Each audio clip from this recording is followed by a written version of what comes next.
What's going on, fishy friends? This is episode 2 of season 6, episode 2 of the Crazyhorse Fishing Hour. How are you tonight, Lady C? I'm excited for our guest this evening. Well, who's our guest? Captain Cole. Captain Cole. So we had a late cancellation for this week. So what we did is we were going to start Captain's Corner with Cole Langley anyways. So we figured we'd just go ahead and start it with an hour-long episode just talking about rods and reels. Yes. As always, we do question of the night. Mm-hmm. What's the prize for question of the night? Oh, this is cool. 20% off a custom rod by Backyard Custom Rods. Steve Vogel, our sponsor. Custom. You don't get my reel. He makes these rods with his hands. Yeah, these are very skilled. Handmade, awesome rods, and we're talking about rods and reels. So you can learn some stuff tonight and take that, what you learned tonight, and take that to Steve Vogel of Backyard Custom Rods, and he will put all of that information into your fishing rod. So you will have a rod ready to go. But let's bring this guy in. What do you think? Oh, look who's on already, Rodney. Shore Sharp. Hi, everybody. What's going on, Captain Cole? How are you, sir? All right. How you guys doing today? Doing well. Can you hear us? Oh, yeah. Yeah, hear you good. Good. Well, we're excited about tonight. We're going to be doing a series of these, talking about everything that a captain could be knowledgeable about that a lot of weekend warrior fishermen might not be. But tonight we're going to start talking about rods and reels. Mm-hmm. Yep. And pairing those. So let's talk about that a little bit. You know, when you go into pairing a rod and a reel, what are some of the things that you think about? Well, there's a lot of options out there, and there's a lot of different scenarios. So there's a lot of things to think about. What I kind of gathered up tonight, I figured it'd be best to start with some of the lightest stuff that I use and go to the extra heavy stuff. You know, there's a lot of different conditions that's going to dictate which rod you're going to want to use. A lot of different species of fish that we have down here. You know, so let's get started with the lightest stuff. Well, before we do that, Captain Cole, let's give people a little bit of background, and let's talk about your guide service, what you do, and the kind of fishing that you do. All right, yeah, I started out at I don't know how young I was, old enough to stand up on a boat, and I was working on the back of boats, working on the back of charter boats, and working with a bunch of different guys. My dad runs a guide service, Fish Bay Charters, and he runs 2 large boats. So, you know, I was on the back of those all the time, and eventually got into this light tackle side of things and put a boat together. And, you know, now that's primarily what I do. I still work on the big boats here and there.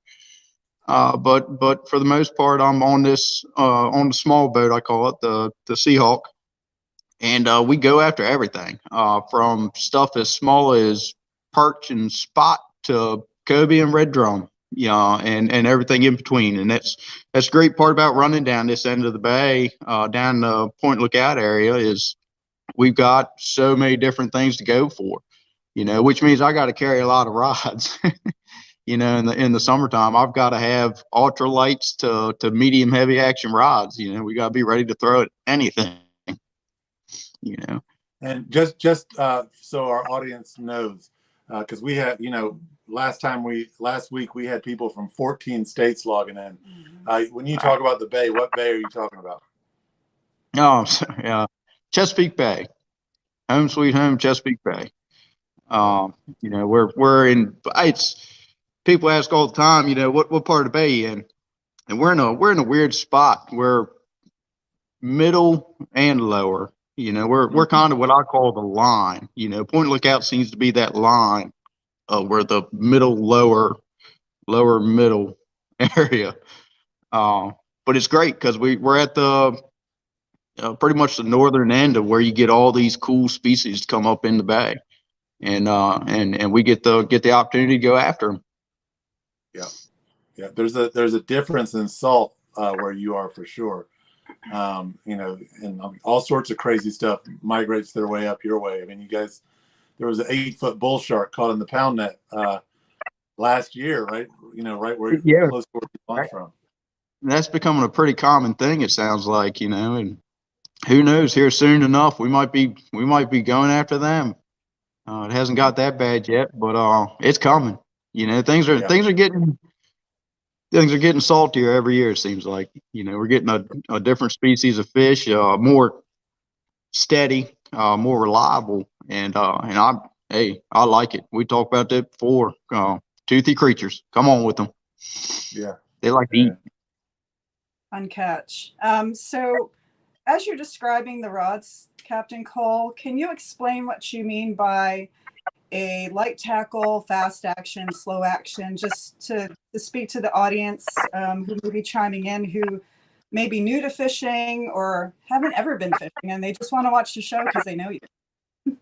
Yeah, and that's you know, I'm glad you brought that up because, you know, we're, you know, talking to people that don't, you know, don't fish a lot and are watching us trying to learn. And what I've put together back behind me here, it's not, you know, break open your wallet. This is going to cost you a fortune to go get. You can pick this stuff up at Walmart or you know, order it online. You don't need high tech stuff to catch fish. Fish don't care what you're holding. You know, it's presenting the bait right, being at the right place at the right time, a little bit of luck, and you know, and knowledge of the area, and you know, you're going to catch fish. So yeah, I'll definitely break down what action rods I like, and basically, you know, kind of my go-to all-around rods. Your standard rod that you kind of gotta have around here that you can throw to perch and you can throw it to a cobia if you want. You know, so yeah, no, definitely, I'll break it down for you this evening. Thank you. Well, sure. Everyone that's asking questions, guys, Yeah, we are alrighty. going to do our best to get to all of them. But before we get to that, I'm going to let Cole go into some of his presentation and start talking about some of those the lighter rods that we're going to talk about. Yeah, no, like I said, we'll start with the lightest stuff, and what I think is the funnest part of it. You know, everybody wants to go out and catch, you know, the biggest fish they can find out there, but some of the funnest fishing we do is back up in the creeks, you know, looking for perch and little stripers and puppy drum. And when I'm working back in the creeks, I'm primarily throwing a ultralight rod.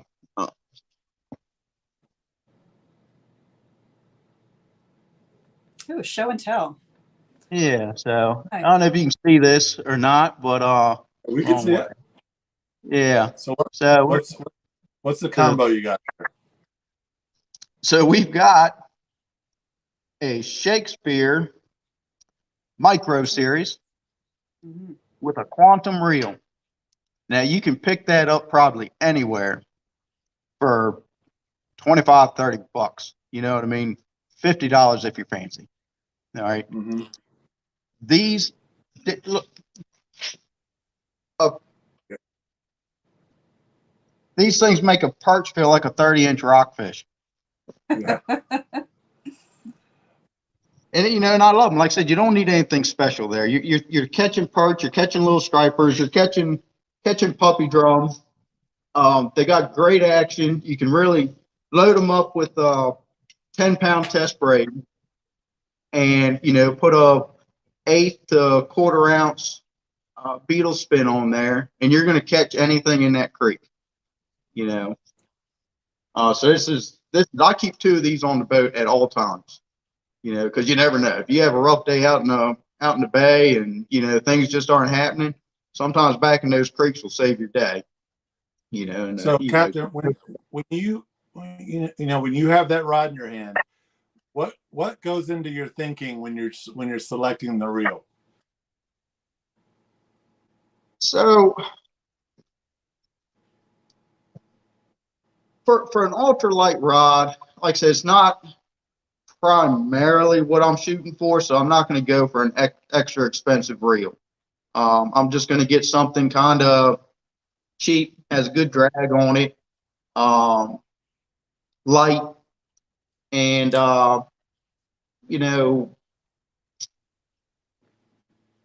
obviously I don't want a big reel. I want something. I mean, I don't even know what this would be considered. Let's see here, but yeah, I mean, 1500, 1500 series reel or something like that, something small, because you're not talking about a lot of line capacity. We're not talking about losing a bunch of line. It's as far as you can throw a decent puppy drum, full little drag, and that's it. So I'm just looking for something small, light, and reliable. And you can find that cheap. You don't have to go crazy. You don't have to have a $300 perch fishing rod. Mm-hmm. Go ahead. Oh, you had a question? I have a question about the grip on that rod. Is it a split grip? It's a well-used grip. Let's say that. It's a splitting weathered. because of you, right? It is a weathered. Yes. Yeah. Been out in the sun, been out in the rain, been in the salt. It's perfect. It's a perfect grip. Yes. It's a perfect cork grip is what that is. Just old cork grip. What's the benefit of a cork grip? The feel in your hand, the grip that it gives. Personally, I'm more of a fan of neoprene or foam grip than I am cork grip. Personally, I am. I just like the way it feels better in your hand. This kind of stuff, with these, backup perch fishing and stuff, I'm not too much worried about sensitivity. I'm not worried about having a finger on the shaft of the rod. It's not that big of a deal to me. You're throwing out, you're cranking it back to the boat. When they take it, they take it. You're not having to feel a tick or anything about finicky rockfish or anything like that. You can just comfort. I'm looking for comfort when I've got a rod like this. Right. Something that you're going to throw a lot. Yeah. So before we segue into like kind of the next level of rods, when you're fishing with the rod that's in your hand, when do you know it's time to switch to a heavier setup? When you start catching bigger fish. I like the simple answer. Yes. And is there like as easy as that? Is there like a limit? Is there like a way that the drag acts, or is there you're thinking, wow, that fish took me a long time to get in?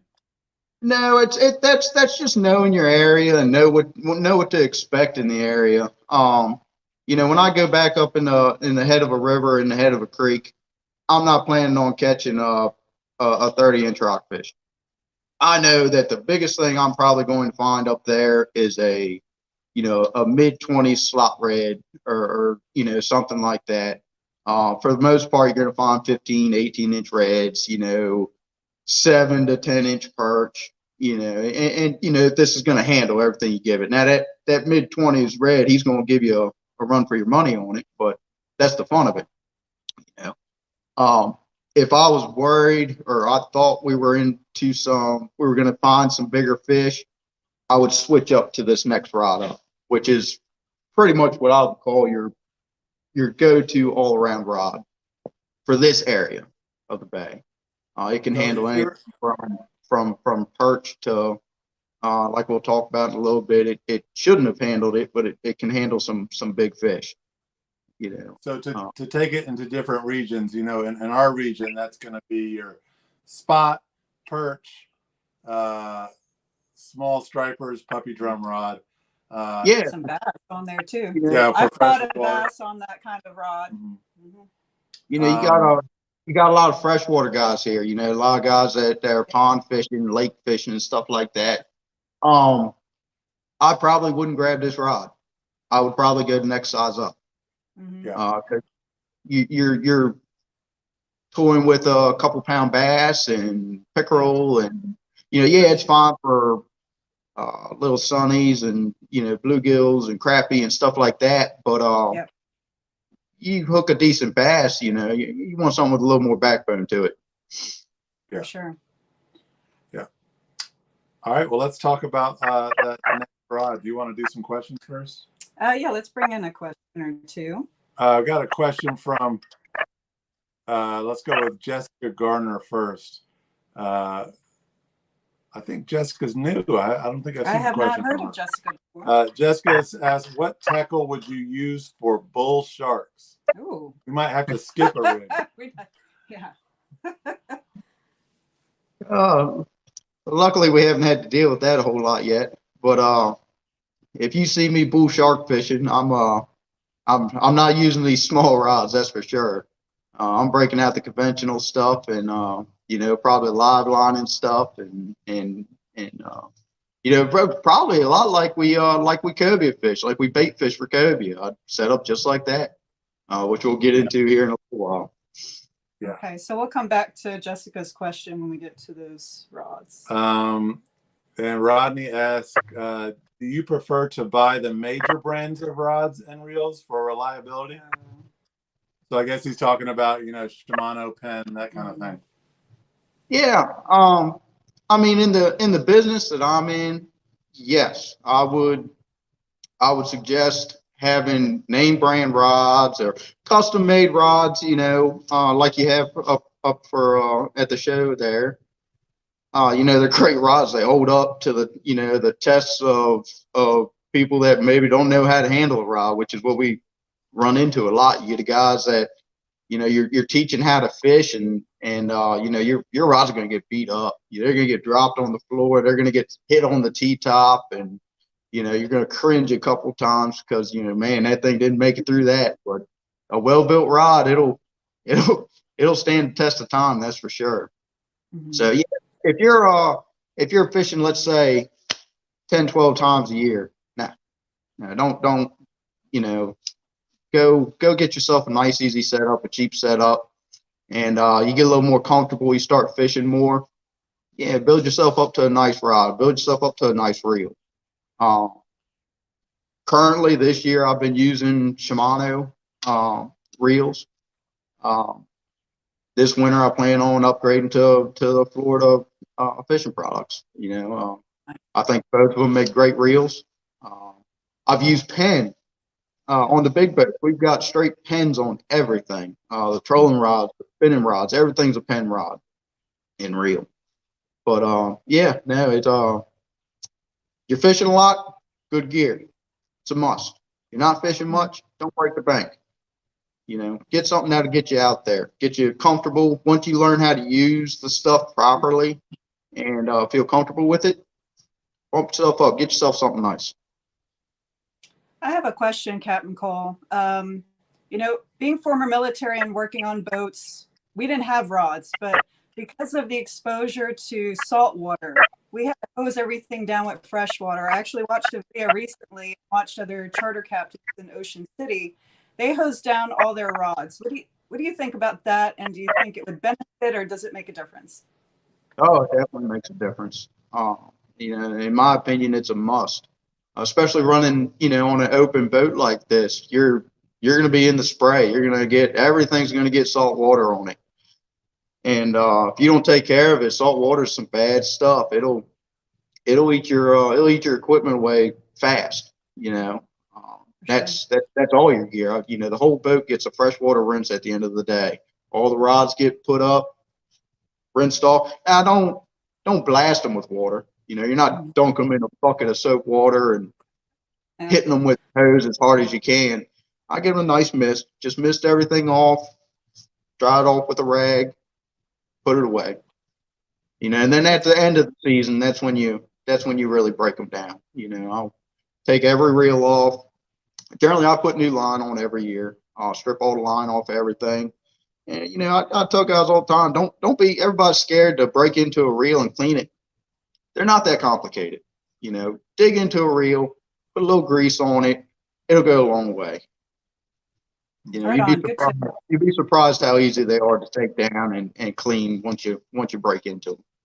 Right. Well, we have a question coming in from Korea, so Oh my gosh. I'm gonna give him a little bit of a priority. Let's move him up. Yeah, I don't know what time it is where he is. David. But David Carl asked, Captain Cole, what's your favorite line to use day in and day out? And then obviously, cheers from Korea. David, thank you. I would say, aside from my ultralights where I've got 10-pound braid on, go to all around line 20-pound test braid.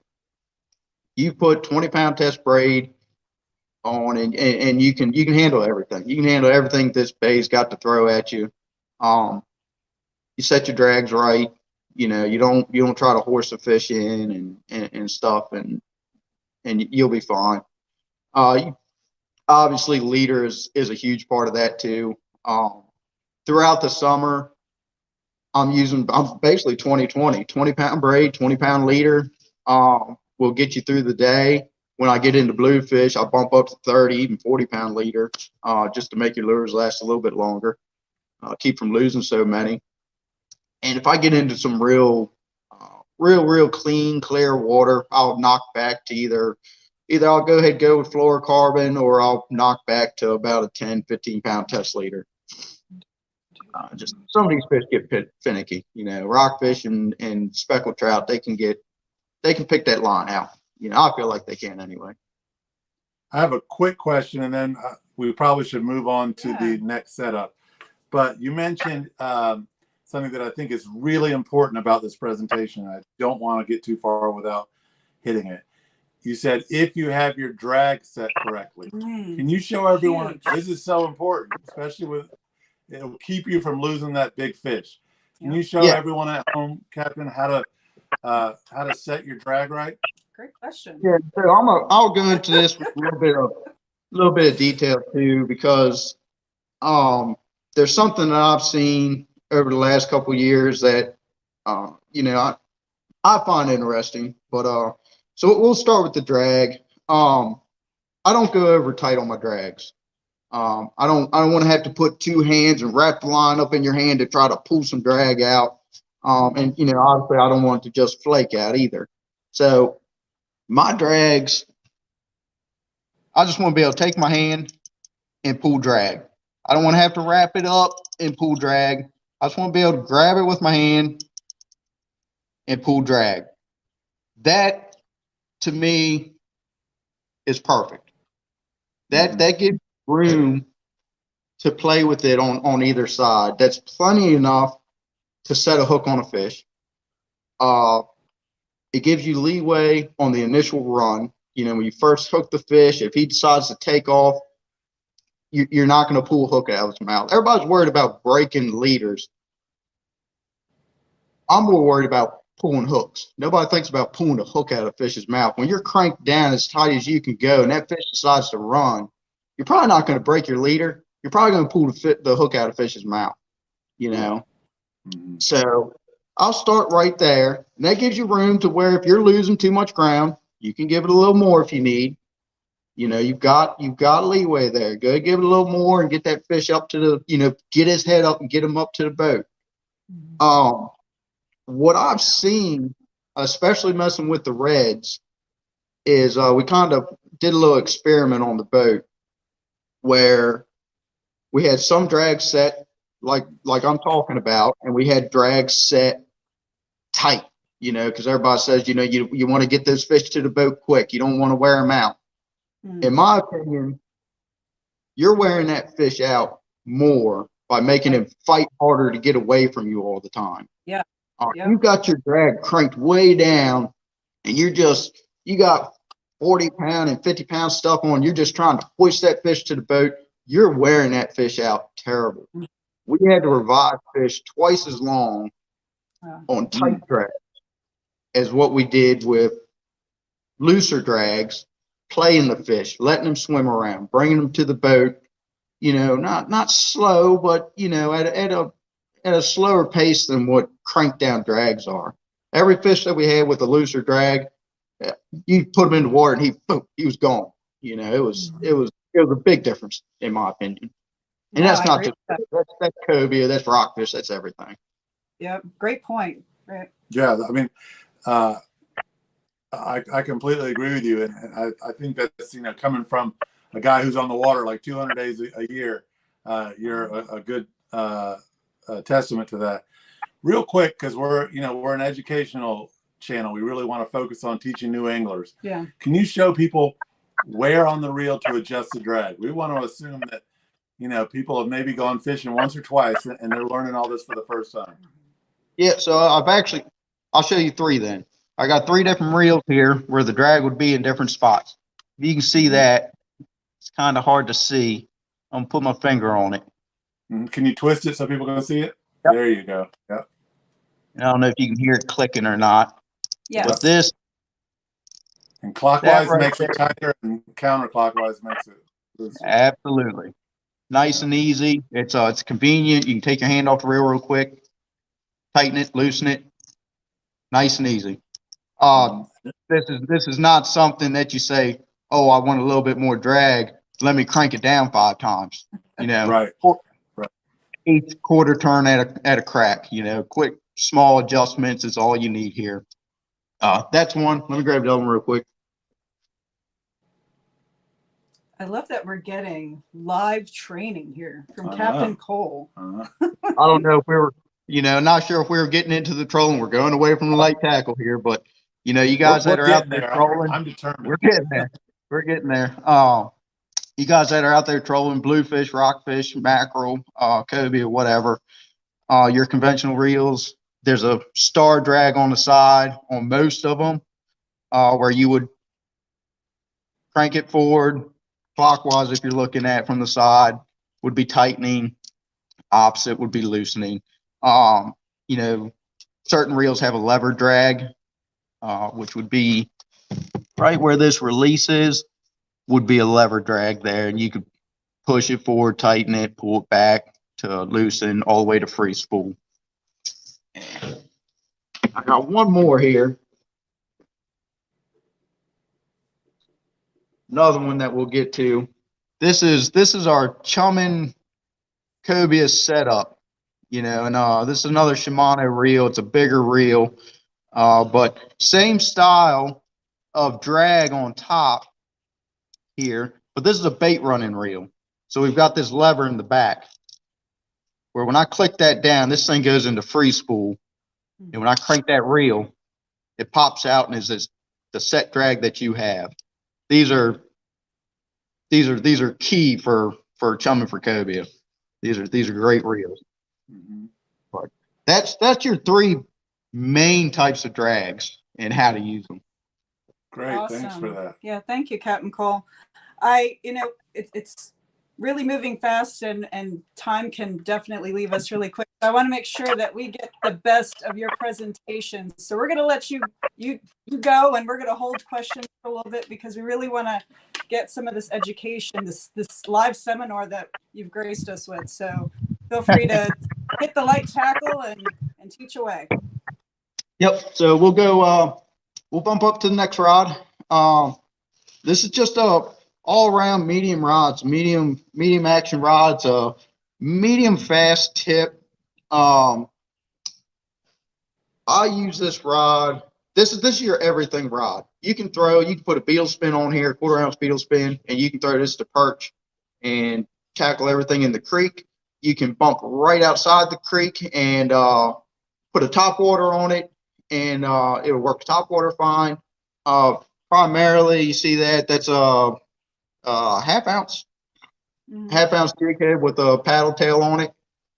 I'll throw this rod all day long across the bay, over around the islands, up against the shores, around structure. 20-inch rockfish, 25-inch rockfish, speckled trout.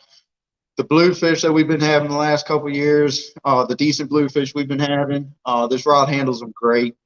just a medium weight rod, medium fast action, is just your standard go-to rod. I put a 3000 series reel on it. It's another Shimano Nasky. 3000 series reel will handle everything you can throw at it. It's great. If I were to suggest there's a plane flying over. I don't know if you can hear that or not. I'm sorry. It's okay. If I were to suggest a reel size for somebody fishing up and down the bay, especially in this area, I would actually go with a 4000. A 4000 series reel, will handle any small and big game that you throw at it. We've put some pretty impressive fish on a 4000 series reel.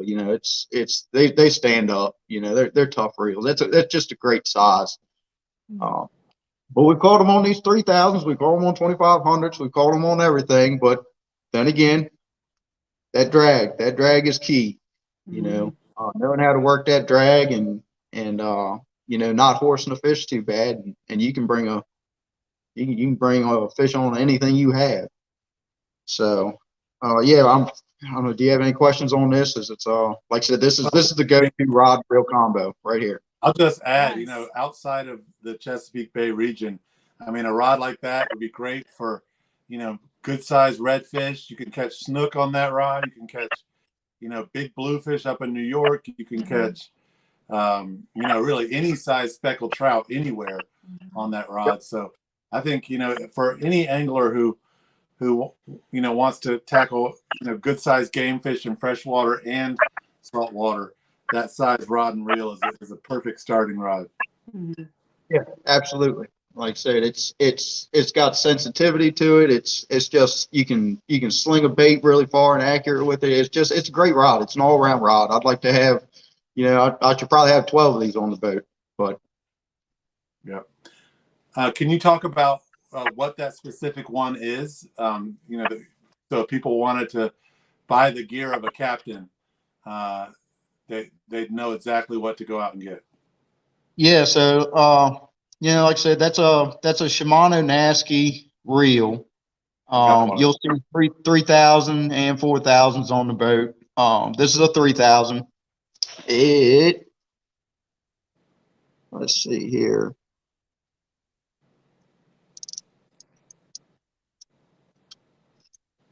I can't read it right now, but it holds plenty of line. I've never really had one run dry on me. You can spool this thing up with braid, 20-pound braid. It's my 20-pound everything. But a 3000 series reel, medium weight rod, medium fast action tip, 20-pound test, 20-pound leader, and you can literally go catch anything in this bay. Anything. That's great. Great tip. Captain Cole. The rod's actually, it's a custom rod. That's fine. A buddy of mine. What's that? I said, that's fine. Go ahead. If it's a custom build, let's talk about it. Yeah. No, this is a custom rod, custom built rod. Buddy of mine, Brandon Wingate from over on the shore. Another cat, great guy. He actually built 4 of these rods for me, and they turned out great.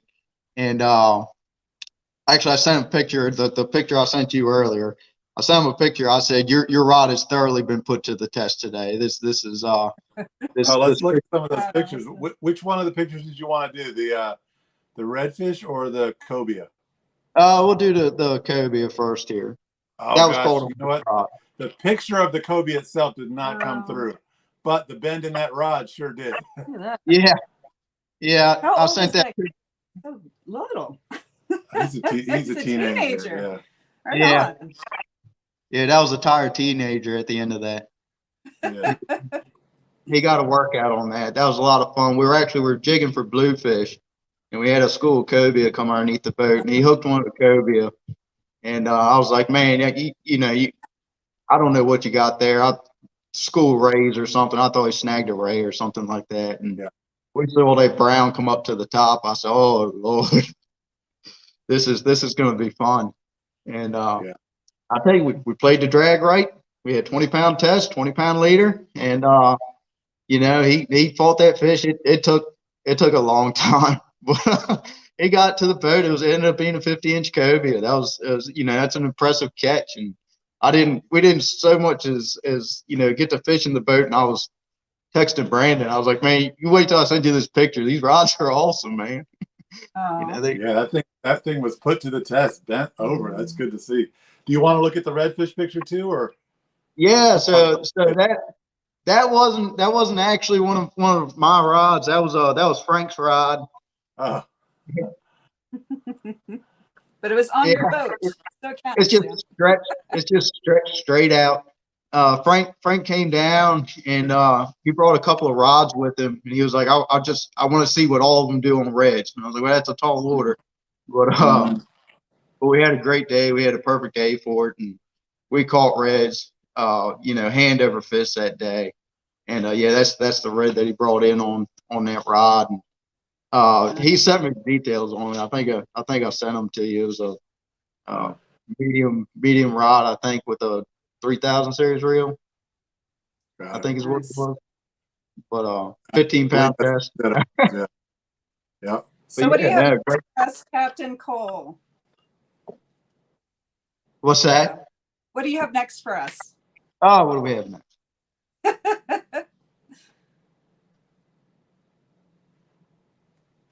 All right. Next, we'll get into medium heavy. Ooh, medium heavy, fast action. These I definitely pair with 4000 series Shimano's, the Naskies again. I'll generally spool them up with 30-pound test. Because when I break these out, we're looking. We know there's big fish around, and I don't really want to take any chances. So 30-pound test will definitely handle anything in the area. 4000 series reel, medium heavy rod, fast action tip. This rod is a 7-foot rod. This is actually a St. Croix. All right, it's a St. Croix Triumph. Triumph, yep. I have one of those as well. Those are great rods. Yeah, and I think, correct me if I'm wrong, I don't even think this is really supposed to be a saltwater rod. I think this is supposed to be a freshwater rod or something. I think mine is. My St. Croix, I think, is freshwater, and I use it everywhere. Yeah. It's great. I've never had an issue with mine. Yeah, these rods have held up great. I've got no complaints with them. They're great rods. They've got a lifetime warranty, I believe. They do. And they've got great customer service as well. Yeah. So fortunately, I've never had to use it. So that says something for the rods and stuff alone. But this is another rod where this is a little bit more money. We're not talking your cheap pick it up anywhere rod. They run about $115. So the rod and reel combo, you're looking at $200 combo, but it's well worth it. It's well worth the money. If you're looking at going and chasing, you're going to go look for bigger fish. I would definitely send somebody this route. 4000 series Shimano, the St. Croix Triumph, medium heavy, fast action. It's really been a fun rod because it's not overpowering. You're not just hoisting the fish up to the surface. You can feel them. You can let them run. We use them rock fishing. I used them this fall rock fishing, and they're a sensitive rod. They're a great rod. So yeah, I really like this one. It's not the all around rod. You're not going to throw it to perch, but it's a great rod to have on the boat. Especially in the summertime. You never know what you're going to run into out here in the summertime. For sure. Right. Especially when you're on a 40-day trip like we were. Yeah. A lot of these rods that you're showing, I mean, we couldn't bring every single rod, so we had to pick some that were going to be a good use for a lot of different types of fish. And it turned out I used like 2 rods in all 40 days. Is that right? But, Cole, just as a reminder, you picked the question of the night. So we got a lot of questions coming in. So if we got a really good one coming in, remember who it was, and we'll make sure that they get prized. And have we already done some questions? We have already done some questions. That's also to keep in mind too. Yeah, we did. Well, we can recap backwards. We did David Carl's question, we did Jessica's question, and we did Rodney's question. Okay. But Robert Figliozzi, our friend Fig, asked, Our sponsor. yes, what is the difference between power of a rod and speed of a rod, and why is it important? From Fig, the guy who broke his rod on your boat. Yeah, yeah, he might need to learn something about this. Yeah. Fig likes to bring the smallest rod that he can and catch the biggest fish with it. He does. I'm with him on that. That's cool. Yeah. You got to admire him for that. But it's a lot easier to explain if you see one of those charts that they have online. But power and action of a rod. Power rod is the backbone of a rod. It's like this with the rod in my hand. It's a medium heavy rod. That means that it's rated for, let's see, 3 ounce, 3/4 ounce jigs and 17-pound tests. That's some pretty heavy stuff there.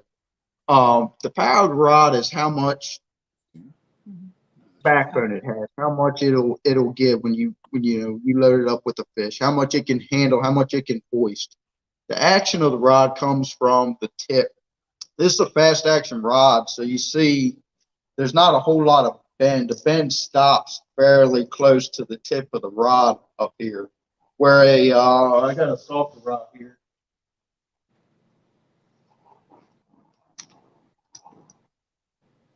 This rod here, when you bend the tip, it just kind of, I don't know, about halfway down the rod or so, it'll flex. I use these a lot for what I got on there, top water stuff. I feel like it gives you some give and some play when you're working the top water. What was the action on that second rod with the top water on it? That's medium action.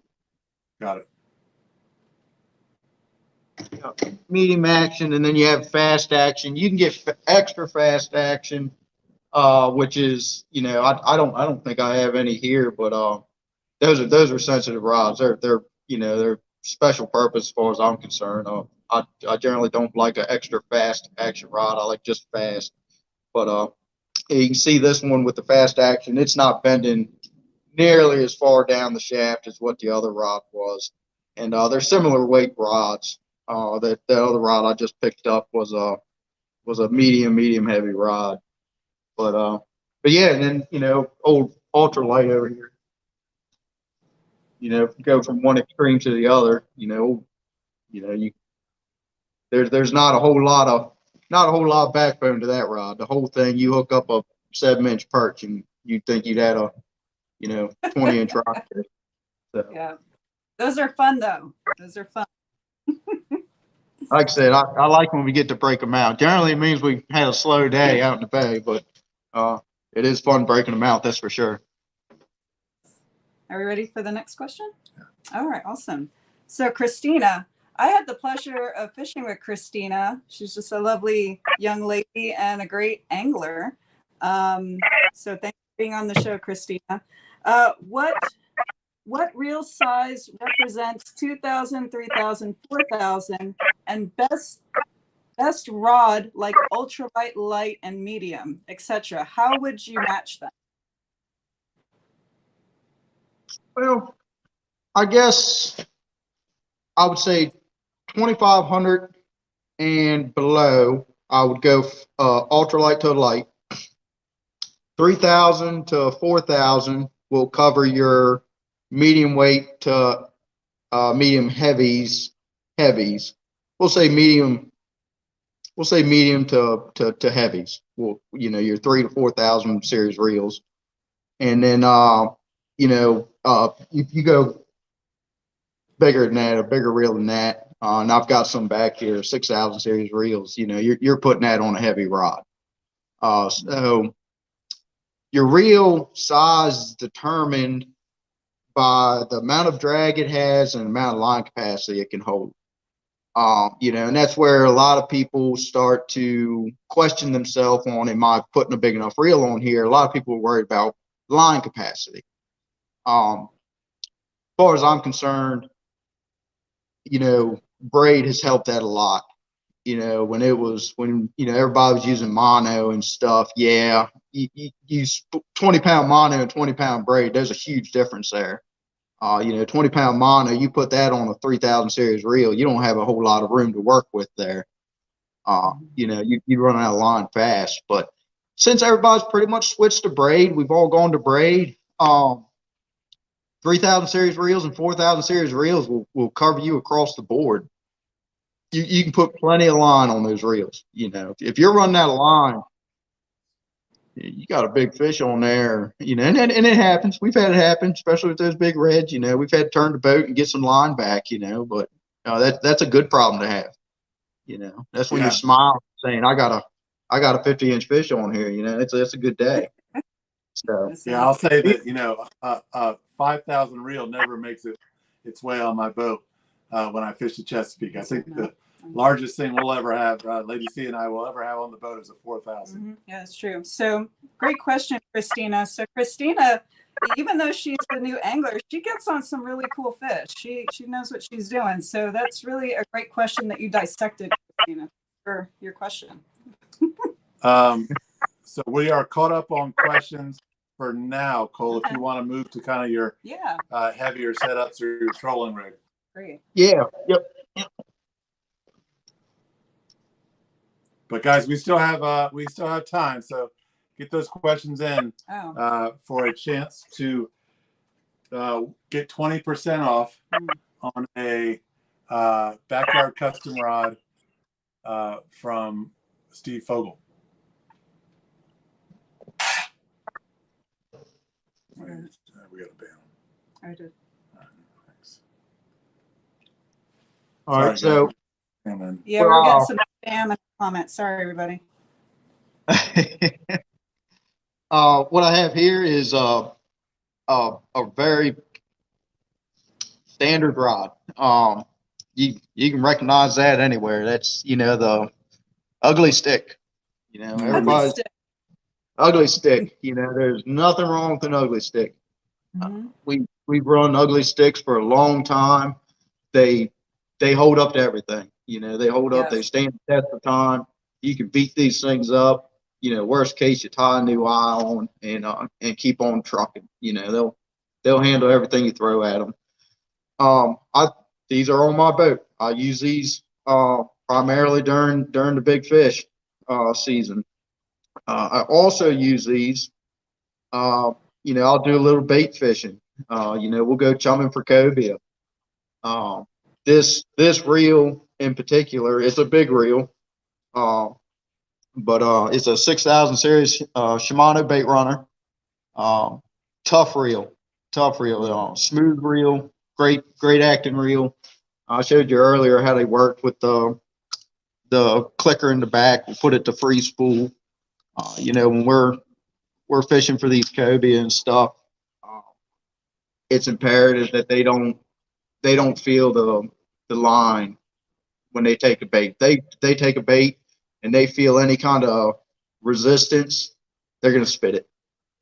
So these bait runners have been a game changer when it comes to bait fishing these cobia and stuff. Mm-hmm. When I'm out throwing the reds, I'm throwing some bigger stuff. 1.5 ounce, 2 ounce, and even bigger. And you need a rod with a little bit of weight behind it to sling a bait like that. A lot of times we're not trying to, obviously you don't want to get too close to a school. You want to stand back as much as you can and try to let these fish work and stay up as long as possible. So you want to be able to send a bait as far as you can. And having a medium action rod, fast action, slinging that bait out as far as you can helps with that. But primarily this is my chumming setup. If I'm looking to bait fish, I'm looking to live line for big fish. This is what I'm using. Medium heavy rod, medium action, fast action really doesn't matter at that point. Just a medium heavy rod with like I said, these are 6,000s. You can definitely get away with 4,000s and 5,000s on these reels. But yeah, that's. I mean, I've got this one set up for casting. You know, one thing I appreciate about Shimano, and we don't promote any specific brand of reel, because Right. my first one was a Wrath, and I caught a lot of fish on that. But I got to meet a representative from Shimano at Ladies' Night at Anglers, and they basically have a team of engineers and scientists to put that reel together. So, you know, just talking to the female representative that was there, I have a whole new respect for the power and the technology that goes into the collection of a reel. So Yeah. Yeah. No, Yes, they are. questions coming in, Captain. All right. Great. did you want to go to a question or? Sure. Okay. Yeah. Want to read this one? Yeah. So Jennifer, what color line do you prefer to fish with your own reels, or does it matter? That's a funny question. I like that question. That might be a question of the night. So for a long time, I would scratch my head about that. You know, because you got all kinds of colors now. You blues, yellows, oranges, you know, green, white. You know, you got all these different colors. I do think it matters. Personally, I think it makes a difference. You know, like I said, these reels that I've got here, they're spooled up with high vis yellow. That's because I primarily use these for chumming. And chumming, I'm not necessarily trying to. You're not really hiding anything from the fish. You're using heavy tackle. You're using heavy leader. You got big hooks. You got weights. You got all this stuff. Line color is not really that big of a deal to the fish, as far as I'm concerned. But me seeing that line in the water is a big deal, and that high vis yellow really helps with that. When I've got lines spread out across the back of the boat, you know, say we're on the big boat and I've got, you know, 8 of these things out across the bottom, you know, I'm keeping an eye on them all day. I'm tightening this one or bringing this one up. I want to make sure that they don't get crossed, you know. We hook up a fish and it decides to, you know, typical Kobe, he'll do circles around the boat. You know, you want to know where that fish is and where other lines are. So if you're in a trolling situation or chumming situation, high vis yellow. You know, it's a great choice. High vis orange, you know, it doesn't matter. Whatever you can see better.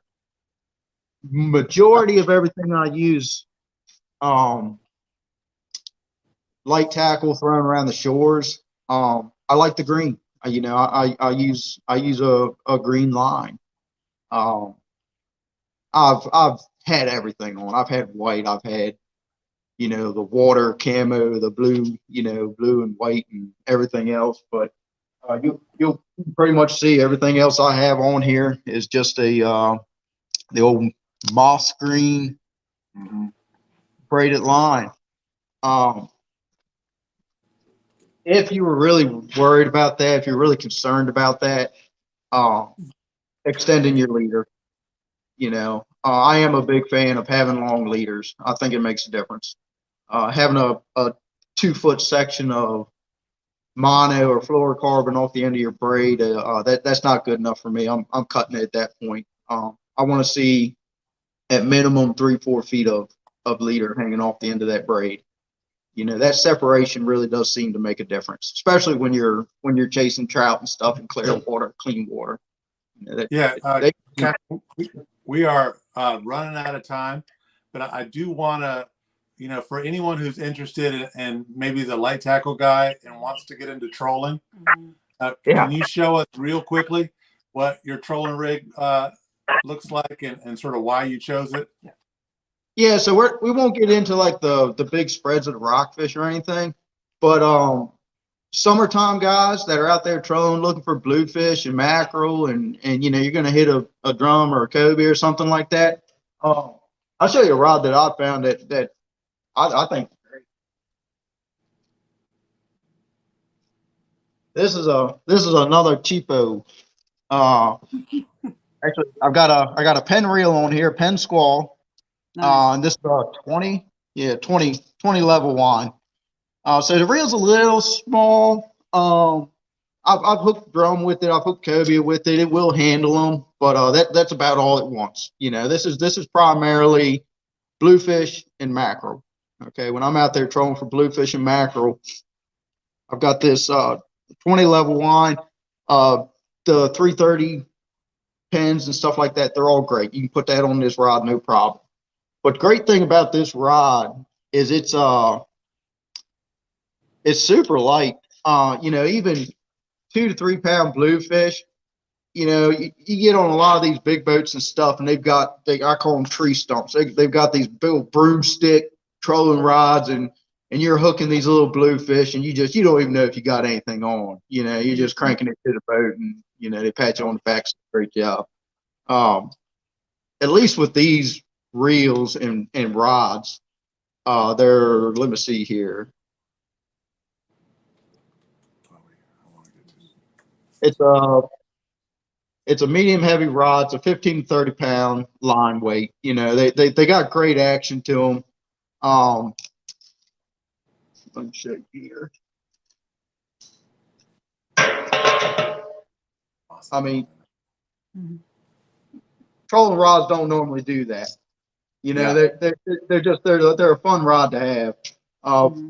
They'll run a number. I just send you that setup because that's I would probably do a tiny bit of trolling. I'm not a big troller, but I would do a tiny bit if I found a rod that was fun to use, to reel a fish in.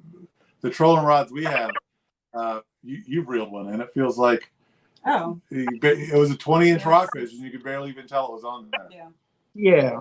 I mean, it's a lot of people get turned away from trolling from rock or bluefish and mackerel because they don't feel the fight, but I swear these rods make it fun. And these rods, they got the triangle grips on them. They're great little rods. They've held up great. They're a Roland Martin Seafarer rod. I think we paid $15 a piece for them at a trade show somewhere. You know what I mean? Can't beat that. Can't beat that. Go find a light little trolling rod and go catch some bluefish and mackerel. You'll have just as much fun doing that as you will, slinging lures to them. Awesome. Sure.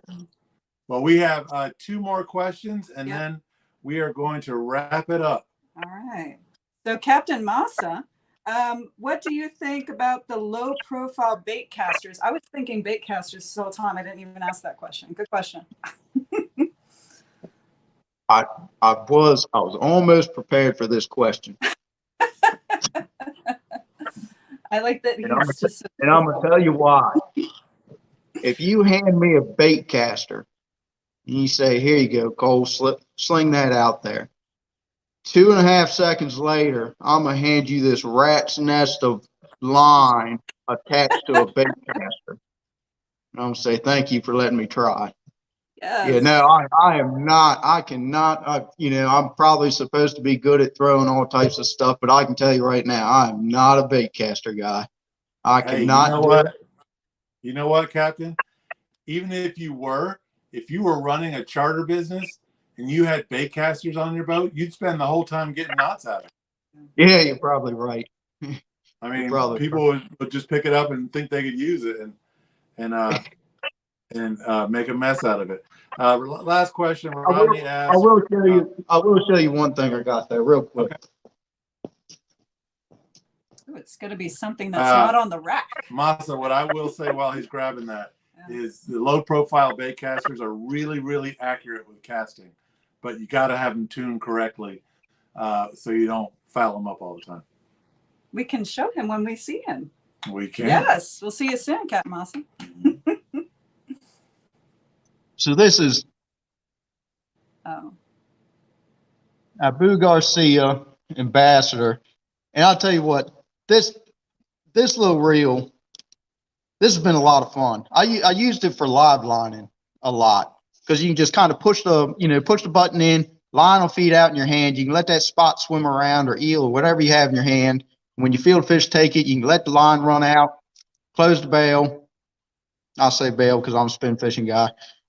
Crank the reel, let the clicker engage, and you go on fishing. But that's as close you're going to see me come to a bait caster. I can tell you that.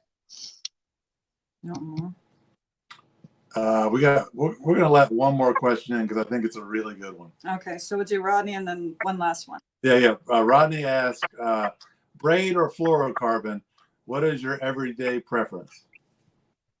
So I used to be a huge fluorocarbon guy. And as far as live lining for rockfish, I still am. You know, I still think it's imperative that you have fluorocarbon on when you're live lining for rockfish. All my other light tackle stuff, around shore, throwing paddle tails and whatnot. I'm not using mono. I'm not using fluorocarbon. I've been using fluorocarbon coated line, because it ties nice, still got some stretch to it.